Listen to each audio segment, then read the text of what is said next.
Bueno, pues la segunda sesión del segundo día del curso sobre filosofía del deporte de los cursos de verano de Santo Domingo de la Calzada corre a cargo de Iván Vélez Cipriano, que por fin hemos logrado que venga a los cursos de Santo Domingo, porque en 11 años que se llevan celebrando nunca se había dignado acercarse por La Rioja. Entonces este año por fin Iván, un colaborador de hace mucho tiempo de las actividades de la Fundación, etcétera, está aquí. Iván Vélez, como todo el mundo sabe, es arquitecto y va a hablar de los cánones deportivos, etcétera, artísticos. Muy bien, pues efectivamente es la primera vez que vengo respondiendo a la amable invitación que me han hecho. Y bueno, pues encantado de estar aquí en Santo Domingo de la Calzada, en esta ciudad que desconocía y que ya conozco y a la que espero volver.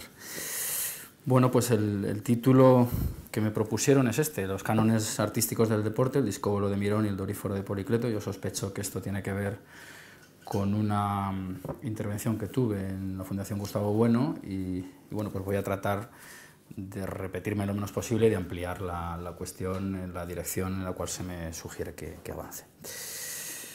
Y vamos a empezar con una cita clásica que conocerán y que dice lo siguiente: Antíloco, como si no le oyese, hacía correr más a sus caballos picándolos con el aguijón. Cuanto espacio recorre el disco que tira un joven desde lo alto de su hombro para probar la fuerza, tanto aquellos adelantaron. Es el canto 23 de la Ilíada, en la cual pues, se describen estos juegos que Aquiles organiza en honor a Patroclo, pues, porque se están celebrando sus funerales después de morir en el asalto a Troya. En cuanto a las referencias que aparecen en el título, el discóbolo y el doríforo, pues no es necesario recordar cómo son, todo el mundo los conoce, por eso hemos prescindido de incorporar ninguna imagen, pero esos son dos estatuas famosísimas, dos estatuas canónicas. Ya empezaremos a hablar de otra de las partes del título, que son los cánones, que todo el mundo conoce y que van referidos como mínimo, digo como mínimo porque hay diversas interpretaciones discutibles, van referidas como mínimo pues, a un individuo que lanza un disco y a otro que no lanza la lanza, pero sí que la porta, como es el doríforo. Bueno, aunque hay una serie de precedentes mitológicos que ahora veremos, pues ya digo que al menos estamos ante unos individuos que lanzan unos objetos que además hay que decir que están a escala humana y a escala manual. El disco lo coge el atleta con una sola mano y la lanza pues también igual. Esto pues es una cuestión ya que incorpora la medida y la escala, como digo, y de hecho pues esta cita con la que he abierto la comunicación pues habla de tanto como lanza. Estamos hablando de una medida que además tiene por vía etimológica una relación con la palabra canon, como ya se dijo en Oviedo, puesto que si nos remontamos en el origen de la palabra, pues parece ser que el canon va referido a una vara de una medida concreta. Esa vara, pues dependiendo de los contextos en los cuales se utilicen y de su forma, de su punta, por ejemplo, pues podrá ser empleada para la caza, para la guerra, pero en el caso que nos ocupa del deporte, pues se ha retirado de la escena al enemigo, se ha retirado de la escena al animal que se pretende cazar, y estaríamos hablando pues de lanzamientos que hacen una serie de hombres que, como digo, pueden utilizar con una sola mano estas dos instituciones, porque efectivamente la lanza y el disco se institucionalizarán, pasarán de ser un palo que pueda encontrarse por ahí en la naturaleza, un palo que pueden incluso utilizar los primates, como bien sabemos, y que pues, se irá decantando hacia unas formas muy concretas, hacia unos pesos muy concretos. Esto es un proceso que ocurre en muchos campos. En la arquitectura, por ejemplo, una definición muy clásica del ladrillo es el prisma de barro cocido que un albañil puede manejar con una sola mano. Claro, porque en cuanto pasemos de esa escala, pues entraremos en otra institución objetual, ¿verdad? Como digo, pues estamos en una escala antrópica y estos lanzamientos, tanto sea el de disco como el de lanza, pues yo creo que irán puliéndose en cuanto a la biomecánica que se va incorporando a ellos, pues en ejercicios pues de prueba de los mismos de la misma lanza, si nos referimos a la lanza, competiciones precisamente para afinar las técnicas, y bueno, pues ahí entrarán enseguida elementos de competición y sobre todo de medición, que además, como digo, viene incorporada en la propia institución de la vara, puesto que la vara también, como sabemos, es una unidad de medida que, aunque no está en el sistema internacional, pues en contextos pues rurales todavía incluso se maneja. Estaríamos, pues ya digo, en el núcleo de esta competición que acabará luego vinculada pues a otras ceremonias, como es el caso de estos funerales de los que hemos hablado. El propio cuerpo de estas competiciones pues se irá, y esto bueno ya lo has puesto en algunos vídeos de reciente difusión, pues incorporará unas transformaciones del terreno, unas transformaciones para, en primer lugar, ya se hace una selección del mismo porque hay que lanzar en terrenos despejados, pero pues según se vaya institucionalizando este tipo de competiciones, pues se delimitarán, ya digo, estos campos, se irán rodeando de gente que precisamente para evitar estar todos a un nivel visual idéntico, pues necesitarán de elevación de gradas y de la incorporación de una serie de jueces, de la incorporación de un sistema de medidas bastante más preciso, de unos hitos, y posteriormente pues de la incorporación también de los campeones y de las marcas registradas a crónicas pues que irán dando paso al curso de estas competiciones. En definitiva, pues estamos ante, yo creo que dos casos muy parecidos en este desarrollo, me refiero a la lanza y al propio disco. Tienen, yo creo que un recorrido muy parecido. Un recorrido que además confluirá, como todos sabemos, pues en las Olimpiadas, que desde el siglo VIII se vienen celebrando, y estas pruebas, pues como ya se dijo ayer y se repetirá probablemente en estos días, pues forman parte de un conjunto que es el pentatlón, que incorporaba también pues el salto, la lucha, la carrera y estos dos lanzamientos. Bien, en cuanto a la lanza, parece que estamos hablando, ya digo, todavía no hemos llegado a las esculturas, pero las esculturas ya tienen estas referencias, al margen, ya digo, de la cuestión mítica que la sustenta. En cuanto a la lanza, parece clara, más o menos, la institución que se arroja, y más o menos todos podemos imaginar cómo se desarrollan estas competiciones.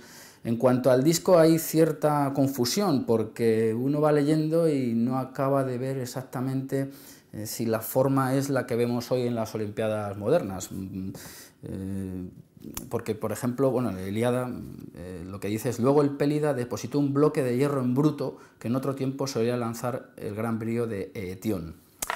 Claro, de hecho, discos parece sugerir etimológicamente objeto arrojadizo. Y entonces es aquí donde aparece cierta confusión formal en cuanto a la institución disco.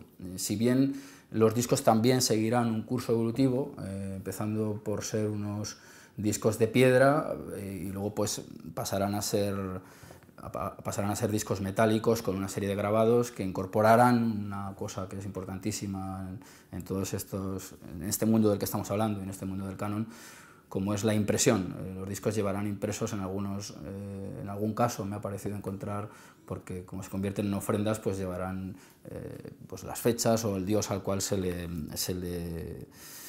dedican estas ofrendas, porque claro, la competición a veces venía envuelta, bueno, no a veces, en las Olimpiadas venía envuelta de una serie de ceremoniales religiosos que permiten de todos modos disociar lo que es la competición pura de todos estos componentes que la rodean y que la condicionan en gran medida. En los funerales de Patroclo también pues se añade un detalle bastante importante que nos da la medida del mundo en el cual nos estamos moviendo, puesto que los premios que se dan al vencedor del disco a mí me ha parecido de verdadero interés, porque dice que son una cantidad de hierro suficiente para surtir a los labradores y pastores durante 5 años sin necesidad de visitar la ciudad, lo cual nos está hablando, ayer me lo recordaba Bueno cuando intervino, pues de una sociedad que efectivamente se mantiene a cierta distancia del esclavo y al señor que gana pues le puedes suministrar el material suficiente para que la estructura que lo sustenta sea recurrente.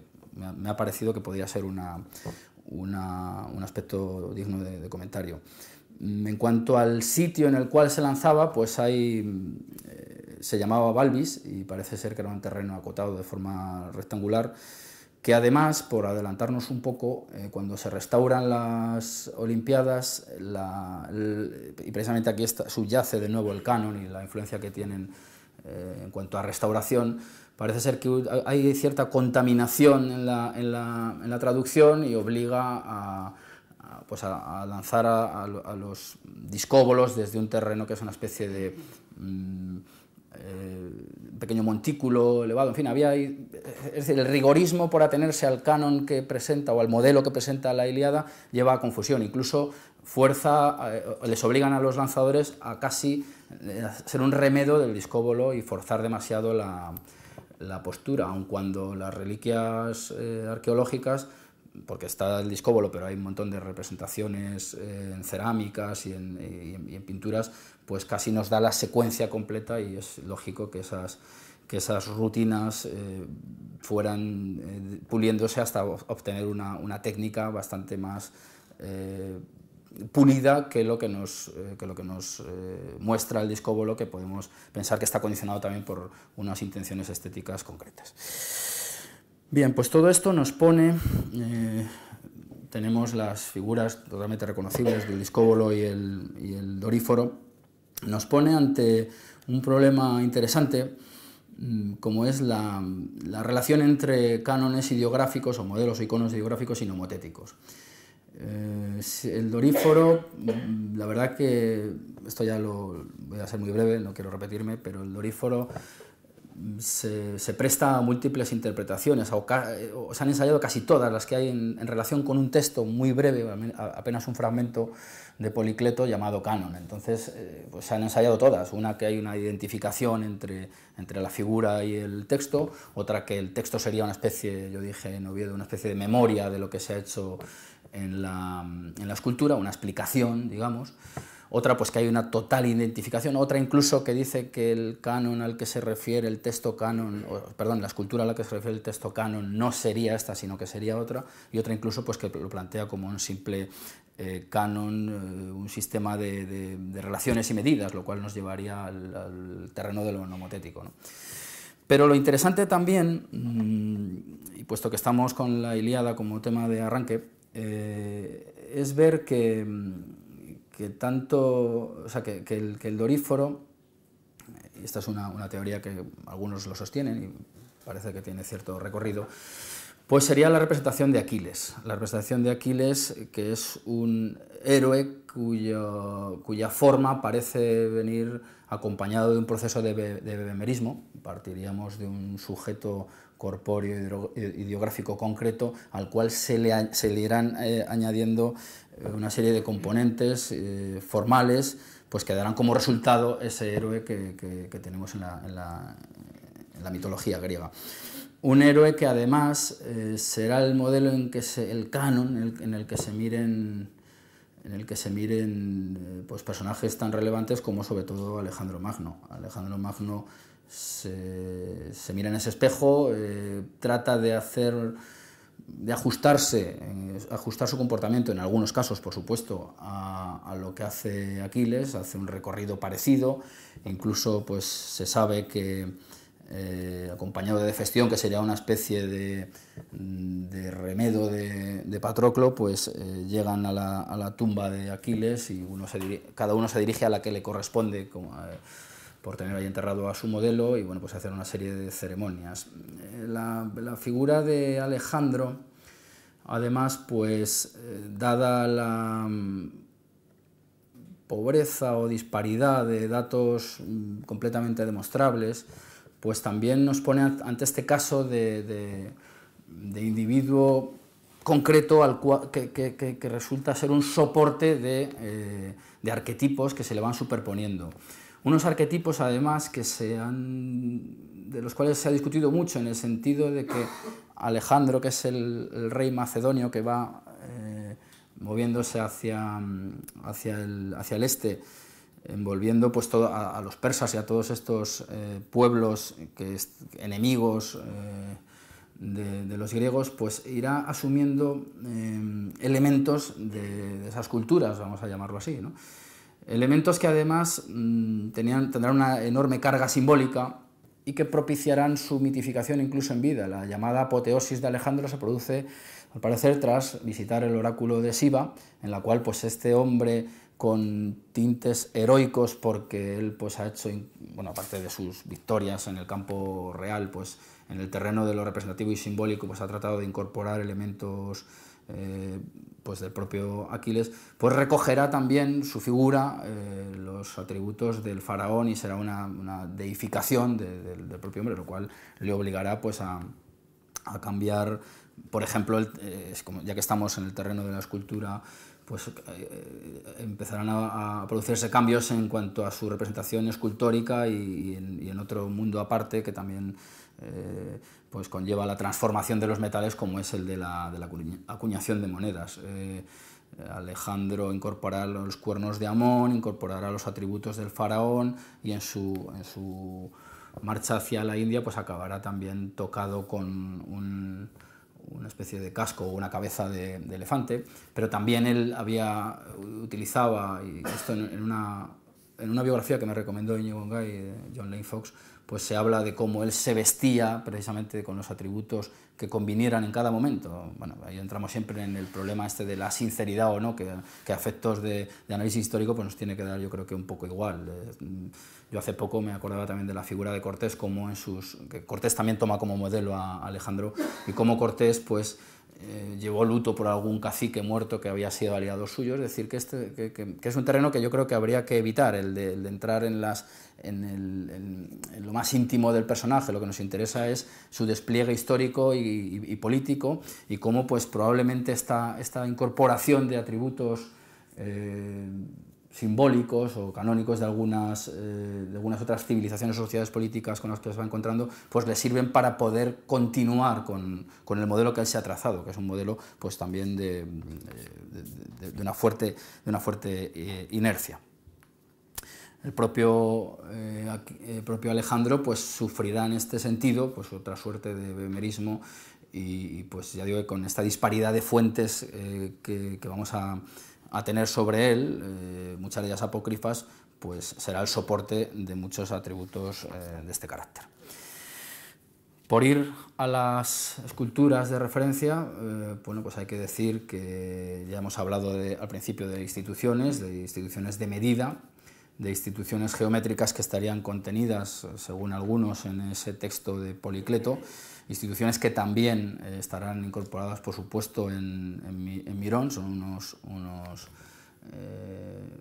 unos escultores coetáneos que además verán condicionadas sus obras precisamente por cuestiones de lo más práctico, y esas obras podrán realizarse, lo digo para tomar distancias con el mentalismo habitual con el que suele abordar la obra artística, podrán desarrollarse en un momento y no en otro, porque todos vemos la figura tensa del discóbolo, que además es una figura, por volver al título de los cánones del deporte, representadísima. En España, por cierto, Dalí hizo un cuadro sobre el discóbolo, que me parece que lo tenía el presidente del gobierno en su despacho, si no estoy mal informado, pero al discóbolo, pues sobre todo el discóbolo, porque el doríforo, aunque es un hombre que porta una lanza, parece acercarnos más, en ese caso, a la figura mítica más que a la figura del lanzador, por la postura en la que está, porque está en una postura de relajación. Como digo, el discóbolo es representado continuamente, pero ese tipo de esculturas, tanto una como otra, solo serán posibles, puesto que lo que tenemos son copias romanas en piedra, solo serán posibles cuando se tenga un control técnico muy importante de la metalurgia. Un control que permita precisamente esas posturas a las que se llega solamente a partir de un momento muy concreto. El antecedente que todos conocemos pues son esas figuras en piedra también, en cerámica, pues con ese hieratismo, son figuras pues que son casi un bloque, y ahí, aunque ellos pues no tenían el conocimiento representado del centro de gravedad, sí que lo ejercitaban, sabían que el sólido se cae a partir de una cierta inclinación, y es solamente cuando se tiene un conocimiento de los metales y de la fundación y de los moldes cuando se pueden llevar a cabo estas figuras. Lo digo porque no todo es composición abstracta. Yo quiero hacer esto, solo lo hago cuando puedo realmente técnicamente llevarlo a cabo. En este proceso pues intervendrán un montón de disciplinas, por supuesto, disciplinas de carácter pues, de extracción de minerales, de manipulación. Por cierto, el disco, algunos consideran que el paso al metal, de la piedra al metal, cuyo el origen probablemente del disco es el lanzamiento de una piedra, cosa que también pues los primates seguramente lo hacen, es que una de las formas primeras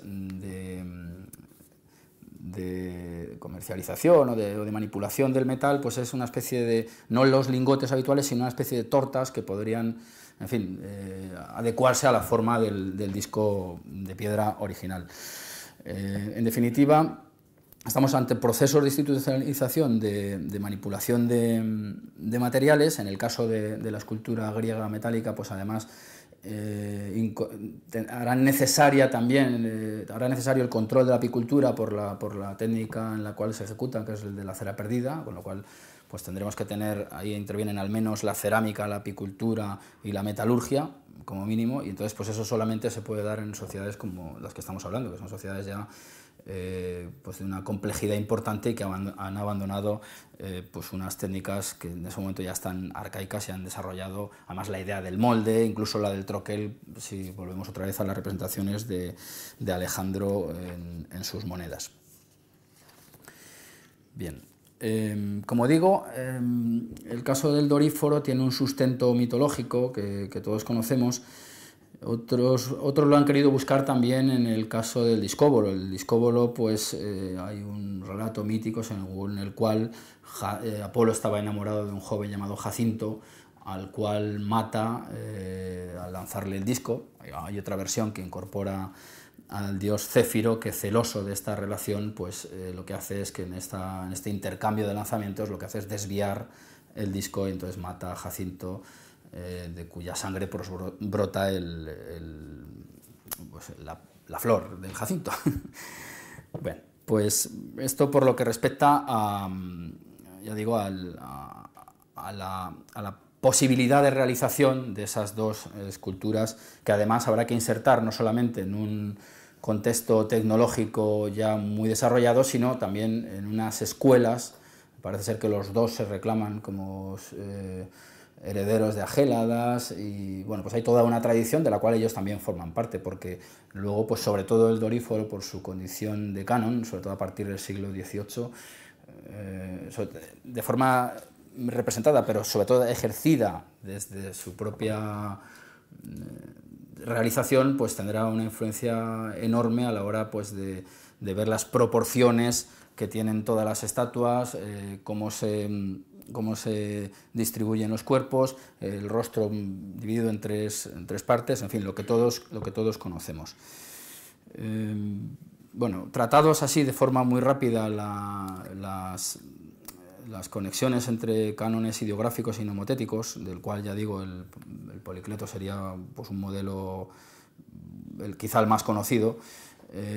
Por dar un salto al presente, estos pasos de lo ideográfico a lo nomotético yo he creído verlo también en las Olimpiadas de México de 68. En México de 68, en el salto de altura, irrumpe una figura norteamericana, Dick Fosbury, que, y he buscado vídeos de él, y él dice que es una ocurrencia suya, pues cambia el tipo de salto que era el rodillo ventral o algo así como la tijera, por un salto en el cual él, como todos conocemos, se lanza de espaldas y le hace campeón de las Olimpiadas.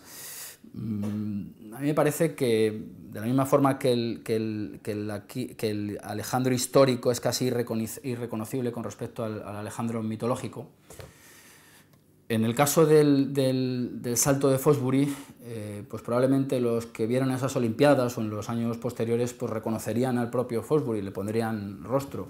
Sin embargo, Fosbury se irá desdibujando la figura ideográfica de Fosbury para dar paso precisamente a esa técnica que irán perfeccionando no ya él, sino los que se acogen a esa forma de plantear el salto. Esto me parecía que es un paralelismo que nos puede interesar. Bueno, pues fijado más o menos estos modelos en la antigüedad, la restauración de ellos como cánones del deporte vendrá ligada, me parece a mí, con el auge de la arqueología. La arqueología hará volver los ojos sobre los territorios en los cuales se habían desarrollado estas competiciones y completará los relatos que sí que se conservaban pues, con las reliquias que van aflorando en las excavaciones. En el caso de Olimpia, descubierta en el siglo XVIII, hay una expedición francesa que en 1829 la excava. No sé si esto podemos conectarlo con el barón de Coubertin por ser francés, pero probablemente pues, está dándose las condiciones para que haya interés en Francia y en una serie de estratos sociales franceses por recuperar restaurar los Juegos Olímpicos. Sí que hay una iniciativa a mediados del siglo XIX que son los Juegos Panhelénicos contemporáneos, en los cuales pues, se trata de resucitar estas competiciones. Y en ellos hay una cosa que a mí me ha llamado mucho la atención, porque sí que hay lanzamiento de disco y de jabalina, pero en la jabalina, por lo que yo he leído, se lanzaba contra una cabeza de buey. No era una competición de distancia, sino de puntería. Y claro, esa cabeza de buey a mí pues enseguida me ha hecho pensar en el regreso de unos componentes angulares que son precisamente de los que se habían distanciado en los primeros momentos para dar pie a la competición de jabalina de contexto circularista, claro. Y me parecía que es un detalle bastante interesante. Pero los juegos y este ambiente de clubes, que es un asunto que socialmente tendrá seguramente mucha influencia, donde empiezan a cristalizar con más fuerza es en Inglaterra. En Inglaterra, entre los años 1862 y 67, en Liverpool se celebra cada año. Aquí no se distancian en los 4 años que ahora tenemos, ni van relacionados con la paz. Me parece que creo que estamos más bien pensando en un conjunto, ya digo, muy concreto de la sociedad aristocrática británica, que serían probablemente los que participaran. Y se celebra el Grand Olympic Festival, al cual sucede la Sociedad Olímpica de Venlock, con la cual tuvo ya relación el barón de Coubertin, y probablemente pues, se inspirara en ella para restaurar los Juegos Olímpicos con la famosa Carta Olímpica, con esta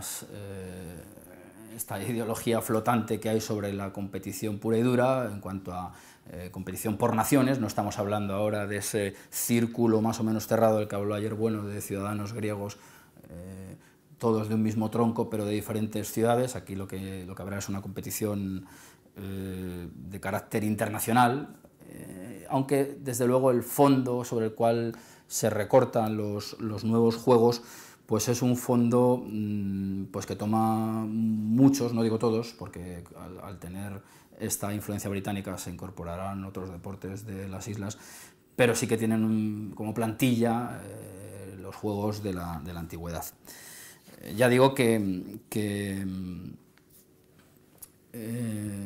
además esa literalidad les obliga casi a forzar en exceso los inicios y las técnicas que luego pues habrá que ir renunciando a ellas para irles dando pues unos cambios que permitan mejorar las competiciones. En las Olimpiadas modernas, en las primeras de ellas sí que hay lanzamiento de disco, la jabalina empieza un par de ediciones más tarde, pero digamos que el centro de ellas, de las Olimpiadas modernas, aunque luego se le han ido haciendo una serie de adherencias por motivos también probablemente comerciales, pues es el estadio olímpico, es la recreación de esas pruebas, aun con materiales pues completamente diferentes.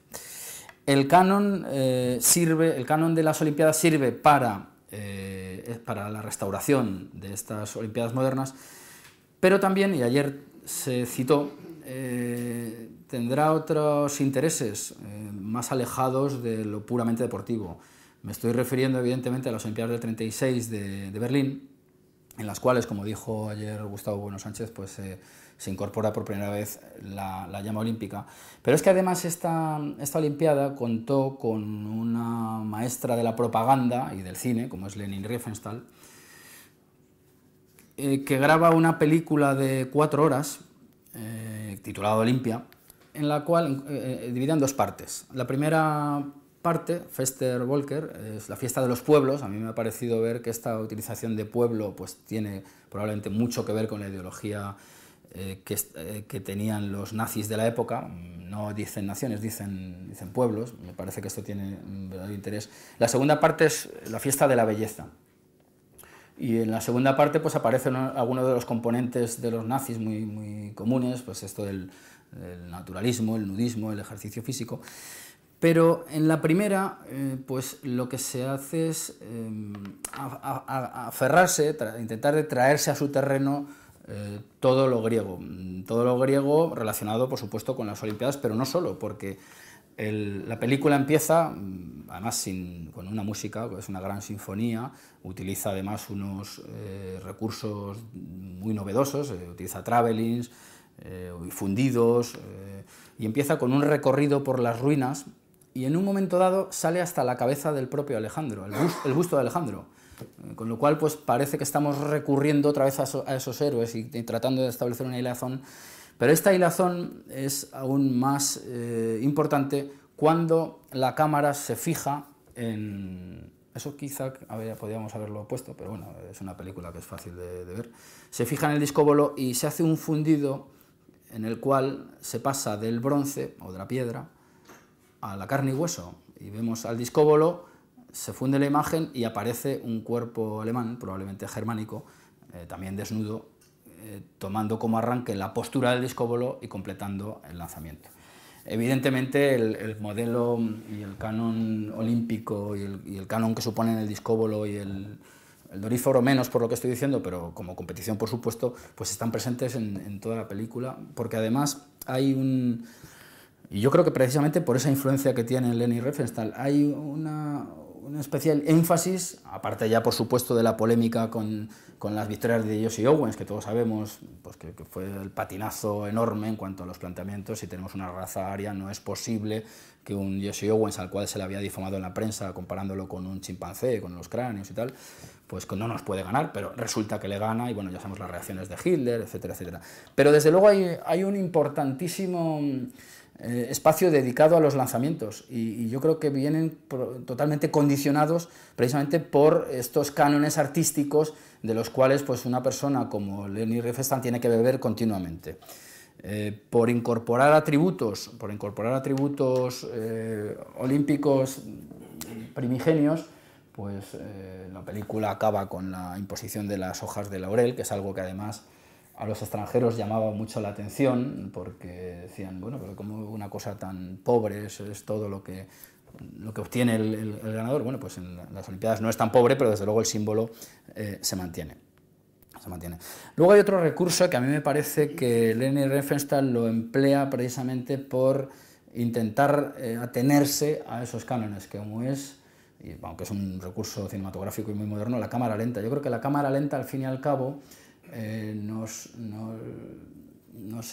vuelve a hacer presentes estas instantáneas que realmente son lo que son las esculturas. El discóbolo, efectivamente, y ahí está el problema de esos primeros lanzadores obligados a atenerse a esa postura. Bueno, pues esa podía ser una de las posturas del lanzamiento, pero en la cerámica y en las pinturas, como decía al principio, de que disponemos, pues se puede casi reconstruir una técnica que es parecida, no igual, pero parecida. Yo creo que este recurso y esta incorporación de estampas muy lentas, pues parece como que subyace tras ellas la existencia de estos iconos tan universales. Por último, quería hacer hincapié en que tanto el doríforo como el discóbolo se atienen, al margen de los condicionantes técnicos y probablemente de esta inserción en una tradición escultórica concreta, se atienen al canon médico del griego, del hombre completo, del hombre que tiene todo su cuerpo, que no le falta ninguno de sus atributos. Lo digo porque en el año 1960 empiezan a celebrarse las Olimpiadas Paralímpicas. A mí me pareció que era interesante, también por lo que hemos visto hace unos años con el atleta australiano, el Pistorius que es un atleta que sufre unas amputaciones y al cual se le añaden unas piernas, unos miembros, unas piernas de un material que además debe pasar unos controles, porque lo que no se le puede permitir al atleta que quiere además incorporarse a los Juegos Olímpicos Bulgares es que sea una ventaja sobre las posibilidades límite que tiene un hombre con sus piernas completas. Lo digo porque me parece a mí que las Paralimpiadas, al menos en su origen, porque probablemente las disciplinas habrán ido añadiendo, lo mismo que ha ocurrido con las Olimpiadas normales, otras pruebas, se hacen también sobre la plantilla de las Olimpiadas restauradas a principios o finales del siglo XIX, principios del XX. Pero además es interesante señalar cómo, quién y cuándo se impulsan los movimientos paralímpicos. Pues bien, lo digo por su relación con el canon médico. Pues bien, es el médico judío huido de Alemania, Ludwig Guttmann, tras establecerse en el Reino Unido, 15 años después de la Segunda Guerra Mundial, que ha dejado, aparte de un panorama geoestratégico muy concreto, una cantidad de mutilados tremendo, es quien impulsa los Juegos Paralímpicos. Y como digo, los hace precisamente tomando como modelo canónico las Olimpiadas que ya en ese momento ya llevan un curso de casi 6 décadas y media, y lo hace de manera que las pruebas sean prácticamente las mismas y que esos individuos lo que tengan como límite es, ya digo, el canon médico del hombre completo. O sea, no podemos, a Pistorius no se le permitiría tener, no sé, unos propulsores o algo que le den ventaja sobre el límite que su propio cuerpo marcaría. Y bueno, pues yo creo que con esto podríamos, si les parece, debatir un poco y comentar.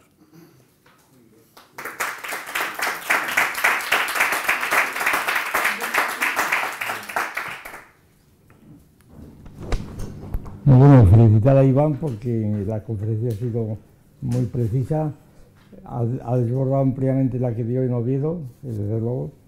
Esto de los Juegos Paralímpicos finales es muy curioso y bueno, muy acertado el haber, porque siempre es una paradoja, ¿verdad?, el tener Juegos Paralímpicos, que es la contrafigura realmente del canon. Bien.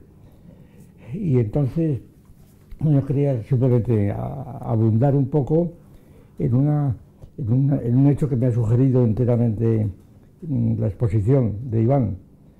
Me refiero y que tiene un interés filosófico de primer orden, claro, que es la cuestión del ebemerismo. Es decir, el ebemerismo, pues hay, como todos sabemos, es una doctrina sobre la religión, que en los diccionarios y en las exposiciones normales de historia de las religiones figura simplemente de este modo: ebemerismo, digo para resumir y centrar la cuestión, doctrina que sostiene que los dioses son transformaciones de hombres que habían sobresalido en alguna disciplina, músicos, políticos o lo que fuera. El caso de Orfeo habría sido un gran músico y así sucesivamente. Pero claro, esta transcripción del cuento del ebemerismo pues es muy esquemática, muy sucinta y, según muchos, pues no atiende a lo principal. Y es que, o sería que los ejemplos sobre los que se basa Evhémero y el traductor al latín, Ennio, ¿verdad?, que más o menos sostiene un ebemerismo, pues serían ejemplos tomados de ciertas, ahí está, de ciertos dioses que son los dioses perigeioi, los dioses que están en la tierra, pero que no son los dioses que están en el cielo. Con lo cual se mantendría la diferencia entre unos dioses terrestres y unos dioses celestes, los olímpicos, sencillamente, los dioses de Zeus, Minerva, etc. Afrodita, Venus, los dioses olímpicos.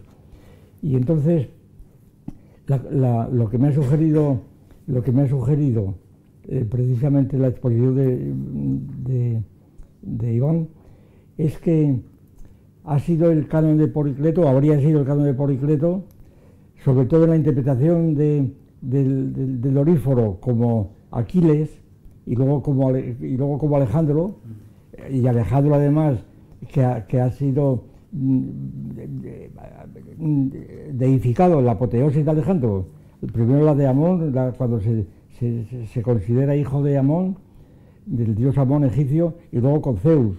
Claro, toda la historia de Olimpia, de su madre, que se llamaba Olimpia, por cierto, ¿verdad? Sí. Las cartas de Olimpia, donde sugiere que Alejandro no es hijo suyo, bueno, de su padre, de Filipo, sino que es una culebra que la fecundó, y entonces, y a su origen sería un dios, por origen, bien. Y entonces la idea es esta, que entonces, claro, en la interpretación del Doríforo, o incluso del canon de Polícleto, como Alejandro, es decir, como un canon, porque el canon no es solamente aplicado aquí a la medida métrica de las varas o del disco, sino también del cuerpo, sí. El cuerpo que lo traza, desde el punto de vista anatómico y fisiológico, médico. Entonces la idea de que esto fuera así, pues realmente sería la clave del bebenismo, porque es nada menos que Alejandro es un dios en este sentido, Alejandro es Dios. Y además si no hubiera sido Dios no hubiera sido Alejandro, porque era imposible que las ocurrencias de un reyezuelo macedónico, ¿verdad?, que da igual a todo lo demás, hubiera sido aceptado tenía que hacer hazañas parecidas a las de un dios, como intentó hacerlas, y muchos atribuyen precisamente a la influencia de Aristóteles, que le hacía leer y ponerle como ideal a Aquiles. Claro, entonces la idea del ebemerismo, claro, habría sido entonces, por una parte, según muchos, una especie de ocupación de muchos filósofos alejandrinos de la corte de los Ptolomeos, que intentaban sencillamente justificar la ocupación del trono por los Ptolomeos. Es decir, habría sido, y por tanto encontrarles un origen divino, y como así fue, constantemente. Y entonces el ebemerismo no sería una doctrina filosófica sencillamente, sino que sería una pura doctrina ideológica, política, de buscar antecedentes divinos a emperadores, principalmente a los Ptolomeos y otros por el estilo, con el precedente de Alejandro. O sea, Alejandro habría sido el responsable de este ebemerismo práctico que se practicaba y que luego siguió practicándose continuamente, claro, y sin necesidad de eso en Roma. Y bien, bueno, esto es que entonces resulta sumamente importante que aquí la escultura y los cánones correspondientes pues marquen sencillamente las medidas de la divinidad, claro. No, porque el hombre empieza a ser un hombre que es Dios, que se convierte en Dios. No es que en un terreno que no es puramente ideológico, sino realmente físico, corpóreo, ¿verdad? Es decir, los hombres son dioses porque se hacen dioses, reciben una apoteosis. Y la apoteosis es lo que hace posible, claro, la diferencia de esto con los persas, etcétera, etcétera, bueno, y con los propios hindúes, en donde las conexiones son mucho más lejanas, a pesar de la influencia. Pero quiero decir que el mecanismo de la apoteosis de Alejandro, yo creo que no tiene mucho que ver, a pesar de las contaminaciones inmediatas plásticas, pues por ejemplo, con todas las leyendas de los Vedas relativas al dios Shiva, Vishnu, etcétera, que son cosas distintas, van por otro lado. Que aquí no son morfológicas puramente, aquí hay morfología pura. Y por tanto, la posibilidad, por tanto, de la estatua de Fidias de Zeus, claro, que está en Olimpia y que sería la razón principal por la que se reunían los Juegos Olímpicos. Es decir, que era contemplar una estatua. Y entonces, cuando Coubertin, precisamente, ayer lo recordamos, me parece, cuando Coubertin en un discurso famoso radiado el año que empezó la Segunda Guerra, año 39, cuando reconoce que los Juegos Olímpicos de la antigüedad eran religiosos, que hoy día esa religión ya ha desaparecido, pero que es una nueva religión, es decir, está utilizando Coubertin un lenguaje religioso, no dice en qué consista, pero parece que tiene que ver, pues esto, con la morfología de la raza aria, de algún modo. Nada. Y en estas...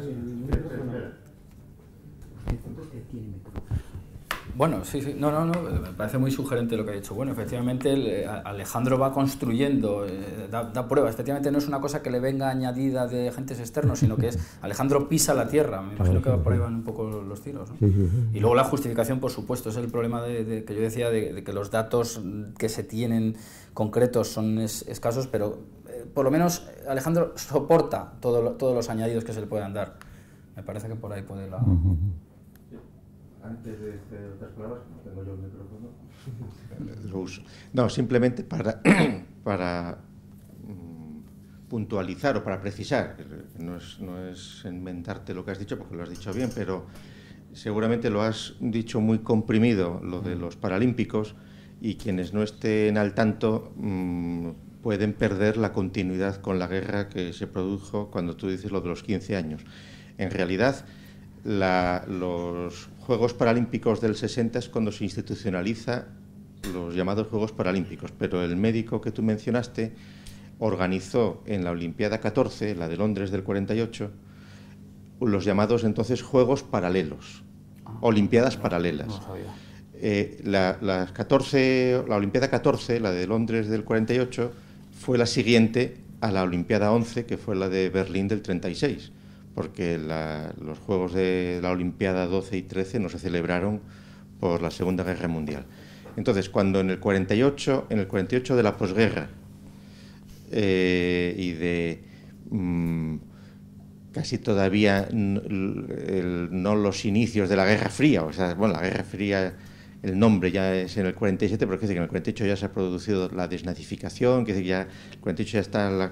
Entonces, cuando se produce la Olimpiada del 48, que por cierto es los Juegos Olímpicos en los cuales España, que no había podido ir a los Juegos del 36 porque había empezado la guerra, sí que asiste en el 48, y cuando el Comité Olímpico Español entonces lo dirigía nada menos que el general Moscardó, el héroe del Alcázar de Toledo, y asisten 2 aviones fletados de España para ir a los Juegos de Londres, que eran unos juegos totalmente, y solo lo podemos ver, que curiosamente tengo aquí la revista Antorcha, que era curiosamente se llama Antorcha, porque claro, la antorcha que se había puesto en los Juegos del 36,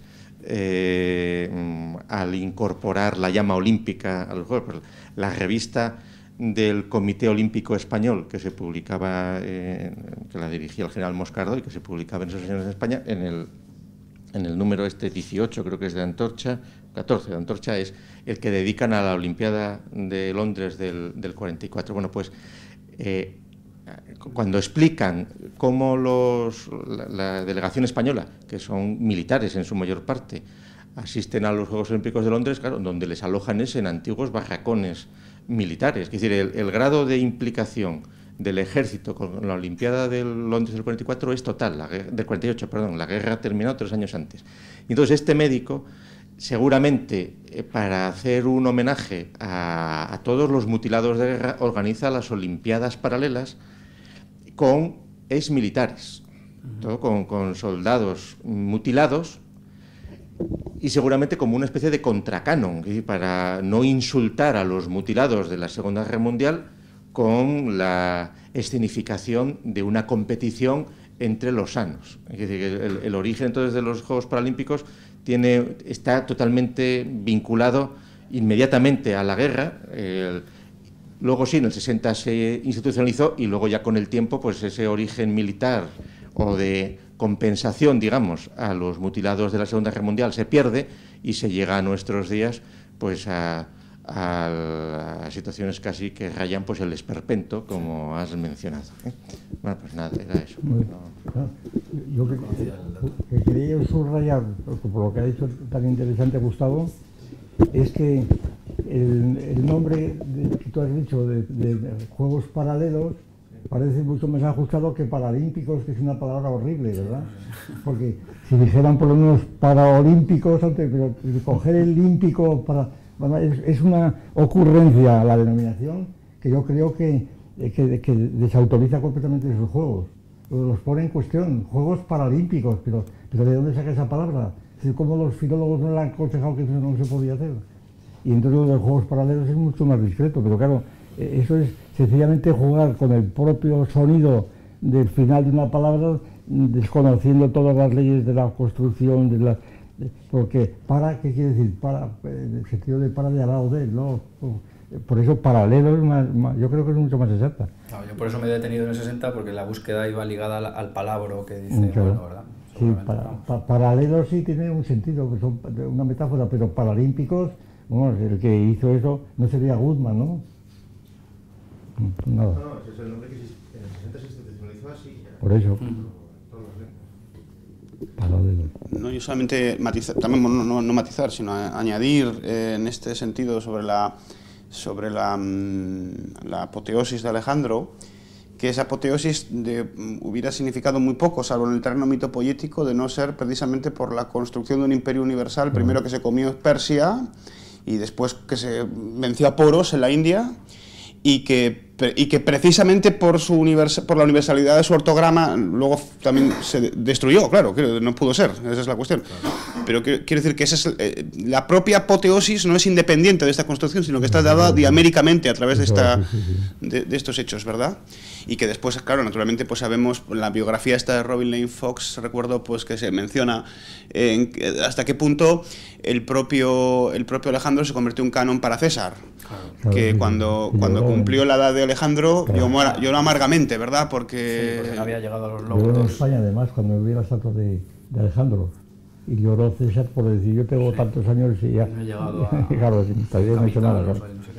Y a través de César y de Augusto, pues se puede decir incluso en Stalin, por ejemplo, etcétera. Es decir, claro, la canonización es completa en ese punto, sí. No, y en España, la tradición española también tiene peso, la figura de Alejandro, ¿no? Como modelo. El libro de Alejandro. Y además, efectivamente, el ortograma él pues lo favorece, por ejemplo, con los matrimonios mixtos que quiere hacer, con educarlos como macedonios, pero incorporando atributos persas, en fin. Lo que pasa es que la velocidad a la que ha sido a lo mejor impidió la consolidación. La propia conformación de terceras sociedades políticas, es decir, la extensión del teatro ático hasta la India, como se sabe. Claro, la escultura. Prácticamente riega todo la efectivamente, hay componentes nomotéticos que se trasladan, al parecer, incluso hasta la India, en algunas composiciones de deidades locales. Kandahar es Alejandría de Aracosia, por ejemplo. Sí. Y en este sentido también en la tradición española, que hay que recordar aquí el libro de Alejandro que ha citado don Gustavo, y que Atilana Guerrero tiene un análisis extraordinario sobre ese lugar atribuido a Berceo, aunque parece que, ¿verdad? Que ahí, sí.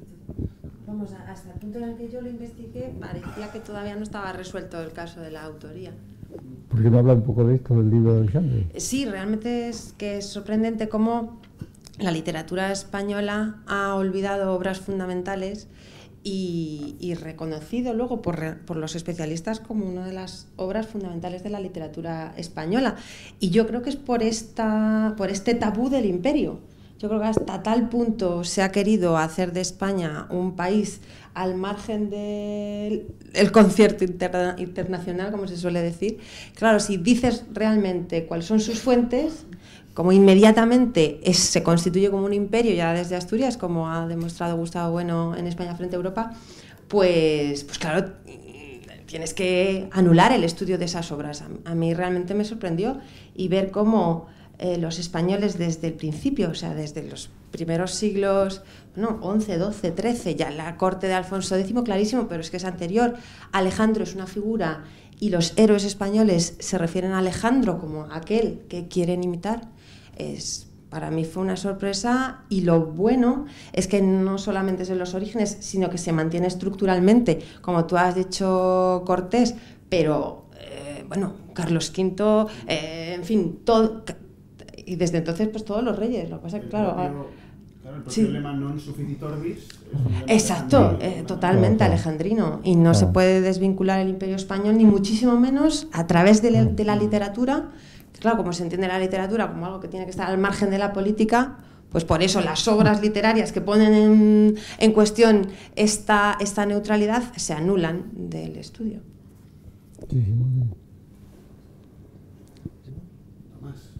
Sí, pero primero. No, si aquí no quiero por no tener que... Bueno, pues vamos a... Lo primero, felicitar a Iván una vez más. Hace poco lo hicimos en la ciudad de Oviedo, pues ahora en Santo Domingo de la Calzada. Entonces, bueno, aprovechar esto para, además de felicitarte, pues hacerte un par de preguntas al hilo de cosas que has dicho tú, claro, nada en relación precisamente con los dos cánones y en relación con la Ilíada, cuyo cantar, pues el canto número 23, has empezado por él. Efectivamente, la importancia que tienen los juegos funerarios como origen no solamente de estos deportes, sino también de los gladiadores, también surgen precisamente en torno a juegos funerarios, ¿no? Conmemoración a un personaje. Y el propio Espartaco lo realiza también tras su efímera victoria en relación a los prisioneros de guerra. Les obliga precisamente en conmemoración a uno de sus camaradas comilitones, que era Criso, que era un celta que había conocido él en el campo de batalla, como dentro de los ejércitos auxiliares a los que pertenecían los dos, ¿verdad? Luego se dedicaron al latrocinio, ¿verdad? Las figuras latro, ¿verdad? La cosa de...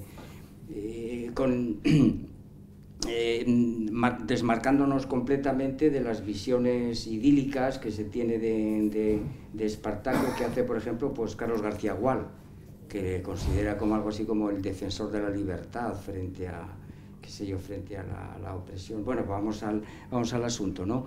Que resulta que en ese canto pues hay justamente referencias al disco y a la jabalina ligados a dos grandes personajes, ¿verdad?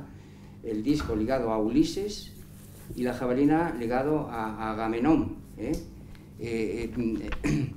Según Schliemann, sabemos que la guerra de Troya pues no tiene un fundamento arqueológico histórico, ¿verdad? Y parece pues eso, que Agamenón supone el enfrentamiento directo con los hititas, que en aquel momento, bueno, la expansión micénica, bueno, es por un lado esto, es decir, si nos puedes ofrecer algún detalle más, puesto que has empezado por ahí, acerca de estos dos cánones, y como has hablado de Aquiles, pues entonces resulta que hay dos figuras relevantes de la Ilíada ligadas a cada uno de estos dos cánones. Bueno, esto por un lado. Por otro lado, bueno, y sobre todo, pues para decir que qué curiosidad esta de que la mayor parte de los juegos de la antigüedad están ligados a homenajes a difuntos célebres, ¿no? Esta es la cuestión. Y luego, la otra curiosidad o la otra pregunta es ligada precisamente pues a la agricultura, ¿no? Porque tú has hablado precisamente, por buen conocedor de la tecnología, pues de la cera perdida, y entonces has hablado de la apicultura, ¿no? Como una tecnología. Pero has hablado también del laurel, es decir, que las coronas con las que se distinguía a los ganadores, pues tenían que ver con la vegetación. Y en el caso concretamente de laurel era para los vencedores en los Juegos Píticos, en homenaje a Apolo. pero en Olimpia, en homenaje a Zeus, era el olivo. Y aquí voy yo con respecto a la agricultura. En los nemeos y en los sísmicos era el apio. En un caso apio seco y apio tierno, ¿no?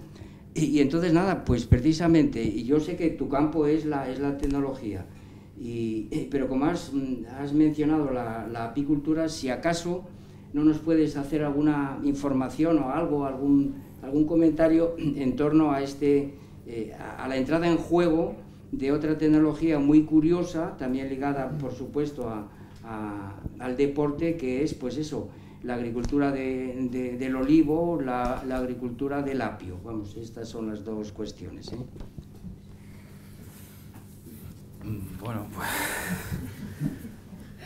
Bueno, con respecto... La verdad que no tengo muchos datos, ¿no? Porque... Tampoco tienes por qué conocerlo. A mí me lo ha sugerido y ya está. Y entonces pues queda aquí lanzado. Con respecto a Aquiles y su conexión... Y no pasa nada. No, claro. Con respecto a Aquiles y su conexión con los gladiadores muchas veces encarnaban el papel de héroes homéricos y de héroes griegos. En ese sentido, pues encontraremos a máscaras representando a Aquiles en las arenas romanas. Con respecto al... Ulises, Agamenón.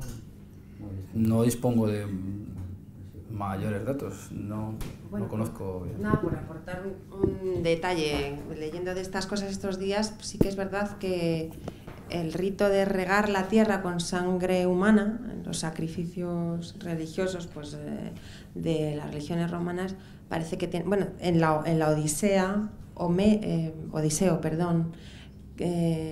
no recuerdo muy bien, pero le da a beber sangre a su madre difunta cuando baja al Hades, y parece ser que estos ritos de las luchas de gladiadores tienen este origen, ¿no? De regar con sangre humana la tierra.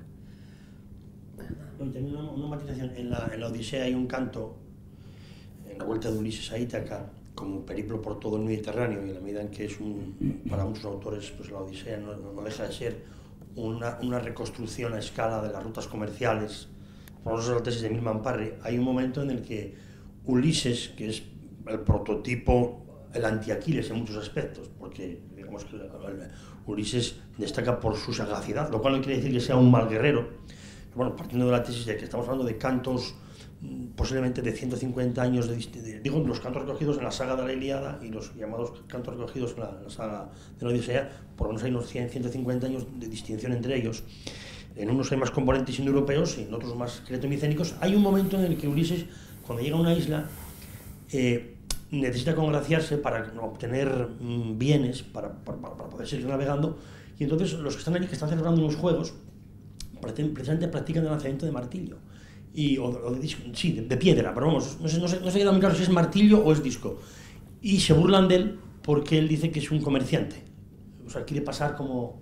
Y justamente están hablando de las batallas de Troya, y él en un momento, como ya le pican demasiado, coge una piedra, la lanza y gana a todos, como diciendo, bueno, yo también sé guerrear. Entonces en ese momento lo empiezan a respetar, ¿eh? Y entonces consigue las mercancías para salir de, bueno, todo el proceso que todos conocemos. Entonces, quiero decir que esa simbiosis entre el estereotipo del guerrero y el estereotipo del hombre sagaz, que en la Odisea tenemos la primera paradoja lógica. Ulises dice que él es nadie, o sea, es el no ser, claro, por eso Polifemo no queda engañado, es decir, la fortaleza queda encubierta por el logos, eso es como cuando decimos el chimpancé que mete la mano en la calabaza pero pues no la puede sacar, es decir, que ahí hay una envolvente lógica, ¿no? Y entonces, ¿hasta qué punto ese paradigma después no pasa al mundo romano? Porque en el mundo romano ya hay una asociación clara entre deporte y espectáculo. Cuando se dice muchas veces vulgarmente, bueno, en España con Franco el cine era pan y circo, el fútbol, bueno, eso ya lo tenemos en el mundo romano. Posiblemente, yo no sé hasta qué punto la filosofía estoica actuaría ahí como un corrosivo, ¿no? En la medida en que la filosofía estoica habla de un logos común para todos los hombres, y hubo esclavos libertos como Epicteto que fueron famosos estoicos, hasta qué punto eso no haría un elemento corrosivo frente a los elementos aristocráticos que pudiera haber en los Juegos de Roma. Nada, dos. Sí, esto que dice Atilana, por supuesto, no solo eso, sino que la sangre de los gladiadores era distribuida justamente a ciertos enfermos de epilepsia, precisamente para curarse, ¿no? Tenían y existían amuletos, verdaderamente, vamos, la figura del gladiador, bueno, hasta el punto de que uno de los emperadores, Marco Cómodo, pues es un gladiador famosísimo, ¿verdad? Gladiator. Eso es. Y en cuanto a lo del estoicismo, pues decirte que Marco Aurelio no se opuso en absoluto a estos juegos. Lo que hizo fue regularles por el gasto excesivo que llevaba estos juegos, es decir, que lanzó un decreto para regularlos, pero por razones económicas. Es decir, porque el estatus del gladiador era muy codiciado, y los que mantenían la vida pues eran mantenidos por el Estado. Y entonces Marco Aurelio lo que hace es, en todo caso, un decreto para aminorar aquellos gastos estatales, pero no se opone, vamos. Sí, el que suprimió los juegos fue Teodosio, ya en plan cristiano. Claro. No, y es Honorio el que suprime los juegos de gladiadores, porque como había también... Pues nos dio los Juegos Olímpicos. Pero los Juegos Olímpicos sí. es Teodosio, pero por razones cristianas ya. Eso es. Y estoicas. Eso porque los cristianos de entonces solían ser estoicos reconvertidos. Sí. Pero hasta esa época no, pero en la época de Marco Aurelio no, que yo sepa. Panecio de Rodas y Posidonio, Yo quiero cambiar de tema, si seguís con él. Bueno, nada, simplemente agradecer la intervención a Iván, que ha sido magnífica, y decirle que también me ha sugerido, hablando de la institucionalización del lanzamiento de disco, la idea de que si los Juegos Olímpicos de la Antigüedad tuvieron como centro, como única prueba al principio la carrera, me ha sugerido la idea de que el doulos, que es la ida y la vuelta, que fue secundaria, porque al principio era solamente la ida, o sea, solamente una carrera hasta una meta, puede ir en relación, por la involucración que hemos estado diciendo, que también ha recordado Gustavo con la guerra, la idea de la vuelta de la guerra. Es decir, que así como la Ilíada es la ida y la Odisea es la vuelta, en este sentido de... también que ha dicho Navarro, creo, ¿no? Odiseo es el asendereado, es el que vuelve de una guerra. Es tan importante en una guerra ir tanto como volver, ¿no? Por lo tanto, haber ganado. Digo yo, hasta qué punto pues el doulos se institucionalizara y al principio fuera el centro de los juegos, pues no tuviera que ver con esto, la ida y la vuelta. Pudiera ser. Sí. Obloide. ¿Vas a decir algo? No. Es algo que me ha sugerido pues tu exposición, te felicito por ella, por cierto, muy bien, y algo que ha comentado Íñigo, y habéis hablado de literatura, de teatro, y creo que tiene cierta, veo una relación que no había visto antes, ¿no? Porque el deporte que nace en Grecia es competición y cánones, está normativizado, y que es algo que pasa también con la tragedia, que es lo primero que lleva Alejandro, has dicho, a China. La tragedia ática se desarrolla en Atenas como competición, y en Atenas se va normativizando, porque si no se normativiza, empieza Tispis, que saca un personaje, Esquilo llegará a sacar 3, pero también son cánones, porque son modelos morales los personajes que salen del coro, ¿verdad? O sea, yo veo una relación, es muy distinta, ¿no?, la tragedia, pero no deja de ser también algo como lo olímpico, ¿no?, como el deporte, competición y norma, ¿verdad? No, que las representaciones también forman parte, y las competiciones entre poetas también forman parte de estas... Yo creo que es que los propios juegos, el propio Pentatón es ya teatro, porque hace falta unas gradas de gente que esté viéndolo. O sea, que ya teatro es lo mismo. Es decir, que el teatro no es algo distinto del otro, es lo mismo, es un juego. El teatro es juego. Quiero decir que la famosa distinción entre juegos y deportes, que está completamente en el aire, está sobreentendida, pero que es muy difícil de explicar, y que yo no solamente la entiendo, la unión de estas cosas con el concepto puramente negativo de libertad ¿verdad?, de que no está en el trabajo, cosa que la Unión Soviética, la exposición que se nos ha hecho antes, pues esto no lo contemplaba, estaba en otro orden, porque no había oposición de juego y trabajo. Los juegos deportivos eran trabajo también. bueno, no tenía sentido la distinción en la palabra. Y entonces aquí resultaría que el pentatlón y otros Juegos Olímpicos eran teatrales necesariamente. Es decir, que la distinción entre deporte praxis, que decía el otro, ¿no? El deporte práctico y deporte espectáculo, considerado como algo completamente extrínseco al deporte, que no tiene nada que ver al fútbol concretamente, y como el principio de la corrupción, que es la tesis de Ortega, en la rebelión de las masas y la de Spengler, etc. El fútbol no es el deporte, sencillamente. Lo que llamamos el fútbol es un espectáculo que no tiene nada que ver con el deporte. El deporte lo hacen los jugadores, a lo sumo. Pero claro, esta distinción pues desconoce, yo creo, que en el origen propio del deporte está el espectáculo.